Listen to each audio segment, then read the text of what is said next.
I was about to marry my fiancée of 2 years until I discovered a video from her bachelorette party where she revealed the real reason why she wanted to marry me, so I decided to walk down the aisle in casual clothes and told everyone her secret. My partner, Georgina, and I have enjoyed a wonderful 6 years together. We got engaged 2 years ago and have been planning to get married this year. She and I met when I was on a work trip to another country. Incidentally, it happened to be the first visit for both of us to that particular place. While exploring the place, it started to rain unexpectedly one afternoon. I rushed to take cover in a cozy little coffee shop nearby. As I walked in, feeling a bit disheartened by the weather, my eyes were immediately drawn to a tall, attractive woman sitting in a corner, completely engrossed in a book. Now I'm not the sort of person who can just walk up to someone and ask them out, so I just ordered hot chocolate for myself and settled at a nearby table, stealing glances in her direction. I guess she must have noticed me staring at her because she responded with a warm smile that instantly put me at ease. We struck up a conversation about our favorite authors, and from there, it was like we couldn't stop talking. Her enthusiasm for life was infectious, and I found myself drawn to her kindness and genuine nature. Over the rest of our vacation, we started spending more and more time together, exploring new places, trying new cuisines, and discovering shared interests. What really amazed me about Georgina was her ability to always see the bright side of things, even when things didn't go to plan. Being the oldest child in my family, I was very rigid when it came to planning out every single detail of my life while Georgina just went with the flow. It was liberating to be around her, and I think that is why I quickly fell in love with her. When we returned home, we continued to stay in touch. She asked me out on an official date, and the rest is history.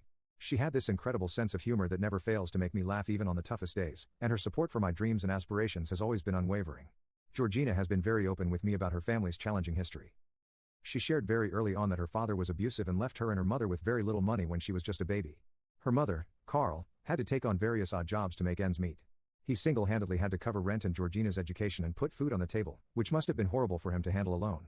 Georgina even recounted once a particularly distressing memory where her father had resorted to desperate measures for money, starting to have intimacy with men in their neighborhood to earn some extra cash. Unfortunately, this led to a dangerous situation.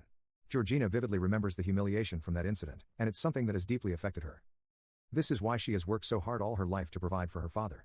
Although I don't blame her father, I have always felt bad for my fiancée. She had to grow up too soon and did not even get to enjoy her childhood properly. Hence, I've always made it a priority to give Georgina experiences and gifts that she missed out on before. Whether it's asking her to the opera or Disneyland or surprising her with expensive Star Wars collectibles and an Xbox, things she's always wanted, I've spared no expense to fulfill her dreams. I'm fortunate to afford these luxuries, not only because of my well-paid job but also because I come from a comfortable background with a home in my name and no rent to worry about. My parents are wealthy. Seeing her happy and experiencing things she never had the chance to do before is incredibly rewarding. When we go on vacations, I cover all the expenses because I know she wouldn't be able to afford the luxurious 5-star resorts that I prefer. On our birthdays, I've never pressured her to buy me expensive gifts. I cherish meaningful gestures like hand-drawn cards or heartfelt letters. I've always had open conversations with Georgina about my spending on her, making sure she's comfortable with it. Thankfully, she has never raised any concerns and understands where I'm coming from. Our relationship is built on mutual respect and understanding, and it brings me joy to see her happy and content with me. One of my fondest memories with her was our trip to the mountains 2 years ago. We hiked to the top of a peak and watched the sunset together, feeling like we were on top of the world. In those quiet moments, surrounded by nature and her comforting presence, I knew I had found someone truly special. Just as I was lost in the tranquility of the moment, Georgina surprised me in the most heartwarming way possible. She knelt down before me and pulled out a small velvet box. My heart skipped a beat as I realized what was happening. I hadn't expected a proposal then and there, but the love and sincerity in her eyes were unmistakable.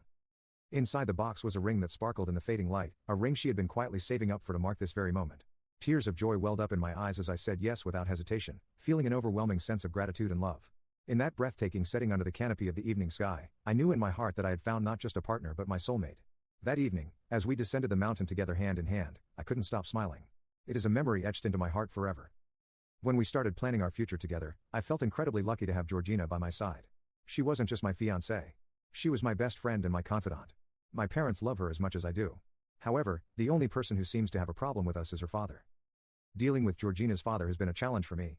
Despite meeting him several times, he has never really warmed up to me. It's not that I sense jealousy or resentment, which might be more typical in future fathers-in-law. Instead, he seems to regard me with pity, almost as if he finds me distasteful. I tried to initiate conversations with him about this, hoping to understand his perspective or address any concerns he might have, but he remains silent and ignores me until I eventually walk away.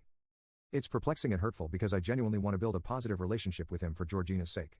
Navigating this dynamic has been tough, especially when I see how much Georgina values family. I've learned to approach interactions with him cautiously, hoping that with time and effort, we can bridge whatever divide seems to exist between us. Georgina's father has a peculiar reaction whenever she shows affection towards me in his presence. He visibly recoils in disgust. It's an uncomfortable situation for both of us, so we've learned not to display any sign of affection when he's around. It's a bit odd, but we respect his boundaries nonetheless. I remember the first time Georgina dragged me to have Christmas dinner with her father. It was just the three of us, and he hardly spoke to me throughout the evening, which made for a rather awkward experience. As we sat at the table, he and Georgina chewed their food loudly while I found myself trying to make small talk to fill the silence. Despite my efforts, the atmosphere remained tense and awkward. I did not enjoy the evening at all. Since my family went all out to celebrate the holidays, we gathered with extended family, exchanged gifts, and enjoyed festive meals together, a tradition I've always cherished from my childhood. The next year, I remember discussing with Georgina the idea of her joining me for our Christmas celebration with my family instead of going to her father's, but she firmly told me that she was not going to ditch her father. I respected her decision. I didn't push the matter further. It was important to her, and I understood her desire to be with her father during the holidays. To find a balance that worked for both of us, we agreed on a compromise. We would spend the Christmas holidays separately with our respective families.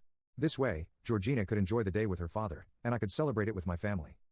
This solution has worked out and made both of us happy over the years. However, last year, my grandparents passed away, and out of respect, my family decided not to hold our usual Christmas celebration that year. This is why I suggested to Georgina that she and I spend Christmas evening with her father. When I mentioned this to her, instead of understanding, she suddenly became defensive.